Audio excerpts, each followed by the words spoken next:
Sometime in the last few months, scientists quietly reprocessed a decade's worth of data from the New Horizons spacecraft using algorithms that did not exist when the mission launched. And what they found inside that data should not be there, not according to any model we have built, not according to any framework we currently use to describe how small, cold, distant worlds are supposed to behave. Here is the problem. Pluto is smaller than Earth's moon. It sits 5.9 billion kilometers from the Sun, where solar energy is so weak that noon on its surface looks like deep twilight here. At negative 230 degrees Celsius, nitrogen freezes solid, the air itself becomes rock. Every equation we have says a world like this should be geologically dead, frozen through, inert, finished billions of years ago. And yet the new data shows something moving beneath that frozen surface, something generating heat that the math says should not exist. Something reshaping terrain on a world that was supposed to have gone quiet before complex life ever appeared on Earth. This is not a minor anomaly at the edge of the error bars. This is a signal that our model of Pluto, and possibly our model of every small cold world we have ever dismissed, is fundamentally incomplete. Subscribe if you want to follow this wherever it leads. Now, let's begin. For 76 years, Pluto fit neatly into a story we told ourselves about how the solar system works. The story went like this. Big worlds do interesting things. They hold on to internal heat long enough to drive volcanoes, build mountains, crack their own crusts open. Earth does this. Venus does this. Even Mars showed signs of geological activity for the first billion or so years of its existence before it cooled down and went quiet. The rule seemed unbreakable. The larger the world, the longer it stays alive. Pluto, by every measure, sat at the wrong end of that rule. 2,377 kilometers across, smaller than our moon, sitting at an average distance of 5.9 billion kilometers from the Sun, receiving roughly 900 times less solar energy than Earth receives on a summer afternoon. A body that small, that cold, that far from any significant energy source should have exhausted its internal heat within the first billion years of the solar system's existence.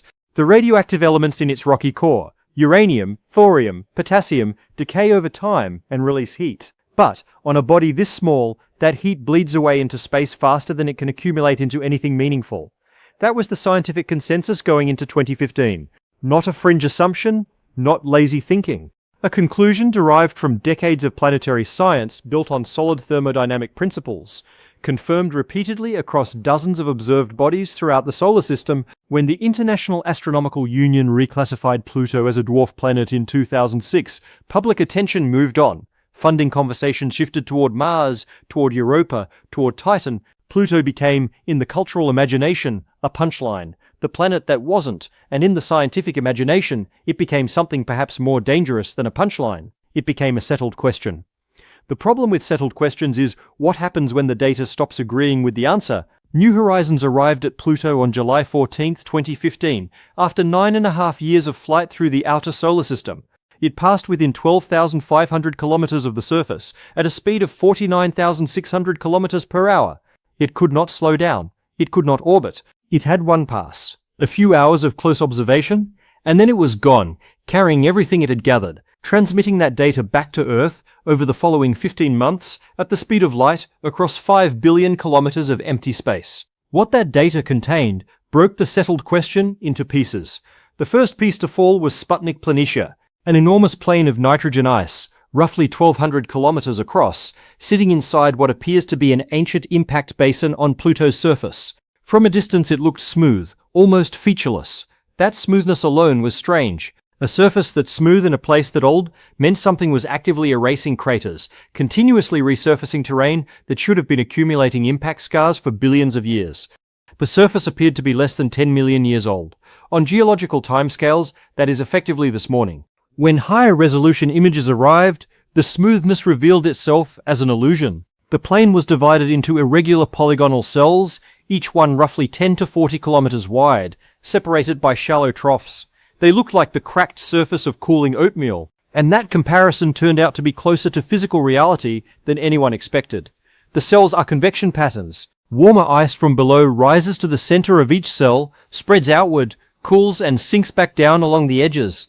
The entire plain is slowly churning, completing one full cycle approximately every 500,000 years. On a world that was supposed to be frozen solid to its core, the ice is moving. That raised a question. that planetary scientists are still sitting with today. Where is the heat coming from? Pluto has no tidal heating. It is not being gravitationally squeezed and flexed by a nearby giant planet the way Europa is squeezed by Jupiter, or the way Enceladus is squeezed by Saturn. The Sun contributes almost nothing at that distance. The only remaining candidate is internal heat from radioactive decay in the rocky core. But here is where the math stops cooperating. Pluto is too small. The surface area relative to its volume is too large. Heat generated internally should have radiated away into space billions of years ago, long before any convection could be sustained today. Every model of heat retention we have, applied honestly to a body of Pluto's size and composition, produces the same answer. The convection should not be happening. The data says it is. That gap between what the physics predicts and what the instruments measured is not a rounding error. It is not a calibration issue. It is the kind of gap that, in the history of science, tends to mean one thing. Something important is missing from the model. Stop thinking about heat budgets and convection cycles for a moment, because there is a larger question sitting underneath all of this, and it only becomes visible when you step back far enough to see the full picture. When New Horizons returned its data, scientists did not find one anomaly. They found a collection of them, each one individually explainable with enough creative reasoning, but collectively pointing towards something that the standard framework was not built to accommodate. The mountains first. Ranges of water ice rising 3,500 meters above the surrounding terrain, with sharp edges and clean faces, the kind of features that indicate recent formation, perhaps within the last 100 million years. On Earth, water ice is soft, pliable, something you can carve with your hands. On Pluto at negative 220 degrees Celsius, water ice is as hard and structurally rigid as granite. Those mountains are not frozen water, they are rock by every mechanical measure. And something pushed them up relatively recently on a world that exhausted its geological budget billions of years ago. Then the glaciers. Not water ice glaciers, nitrogen ice glaciers flowing down from the highlands and pooling into Sputnik Planitia the way glaciers on Earth flow into valleys. They move imperceptibly slowly, but the flow marks are there in the images. The channels are there, the deposits are there. At temperatures where oxygen would freeze into a solid block, there are active glacial systems quietly reshaping the landscape. Then Wright Mons, a feature roughly 150 kilometers across and 4 kilometers tall, with a central depression at its summit that looks, in the images, disturbingly like a volcanic caldera. The terrain surrounding it has almost no impact craters, which means it was resurfaced recently. The texture is unlike anything else on Pluto, lumpy and irregular, consistent with material extruded from below and then frozen in place before it could flow far. The leading interpretation among planetary scientists is that this is a cryovolcano, a volcano that erupts not with molten rock, but with a slurry of water ice, nitrogen ice, ammonia, and methane, material pushed through kilometers of frozen crust by pressure from below, emerging into an atmosphere so cold that it freezes almost immediately upon contact. And then the possibility that reframes everything else. Analysis of Sputnik Planitia's position relative to the tidal axis between Pluto and its largest moon Charon suggests there may be a layer of liquid water beneath the surface. The basin sits almost perfectly aligned with where excess mass would accumulate if a dense liquid layer existed underneath. A subsurface ocean, kept liquid not by solar energy, there is almost none, but by a combination of residual internal heat and the antifreeze properties of dissolved ammonia, insulated from the surface cold by a layer of gas hydrates acting like a thermal blanket, possibly preserved in that state for nearly 4.5 billion years. Now, here is the part that should make you pause. 4.5 billion years is the age of the solar system. It is the age of Earth. It is longer than the entire history of complex life on this planet by an enormous margin. If that ocean exists, it has been sitting in complete darkness under kilometers of ice, at the edge of the solar system, completely undisturbed, for longer than anything alive today has existed. And we know from our own planet that liquid water in contact with mineral-rich rock, even in total darkness, even without a single photon of sunlight, can support life. The hydrothermal vents on Earth's ocean floor prove that in 1977, entire ecosystems running entirely on chemical energy, with no connection to the surface world whatsoever. Nobody is claiming there is life on Pluto. That claim would go far beyond what the current evidence supports, and intellectual honesty requires saying so directly. What the evidence does support is something more unsettling in its own way. The conditions that would make life possible, liquid water, mineral contact, an energy gradient, chemical complexity, may exist on a world that every model we built said should be the least likely candidate in the solar system. If Pluto qualifies, then the question of where life can exist stops being a question about distance from a star. It becomes a question about something else entirely, something we may not yet have the right framework to describe. Here is where intellectual honesty requires us to slow down, because everything described in the previous section, the anomalous heat, the cryovolcanism, the subsurface ocean hypothesis, exists on a spectrum between confirmed observation and reasoned speculation. And a responsible analysis requires being precise about where each claim sits on that spectrum. Start with what is actually confirmed. The convection patterns in Sputnik Planitia are real. The young surface age is real. The mountains are real. The glacial flow features are real. The atmospheric haze layers are real. These are not interpretations. They are measurements from instruments aboard a spacecraft that was physically present, collected during a direct observation, and verified independently by multiple research teams. Wright Mons as a cryovolcano is not confirmed. It is the leading hypothesis among planetary scientists who have studied the imaging data, but the official classification remains a possible cryovolcano. The distinction matters. A feature that looks like a volcanic caldera is not the same as a feature that has been demonstrated to function as one. We have one set of images from one flyby. We have no baseline data showing change over time. We cannot yet observe Wright Mons doing anything. We can only observe what it looks like and infer from that appearance what process might have created it. The subsurface ocean hypothesis is even further along the spectrum toward inference. It is derived from gravitational modeling and the geometric alignment of surface features, sophisticated reasoning, grounded in real data, taken seriously by serious scientists. But no instrument has directly detected liquid water beneath Pluto's surface. The ocean, if it exists, remains entirely inferred rather than measured. And the anomalous heat budget, the convection that the math says should not be happening, has several competing explanations that do not require new physics. Pluto's composition may be richer in radioactive elements than current models assume. The thermal insulating properties of the gas hydrate layer may be more effective than current models predict. The interaction between Pluto and Charon may generate more tidal friction than has been accounted for.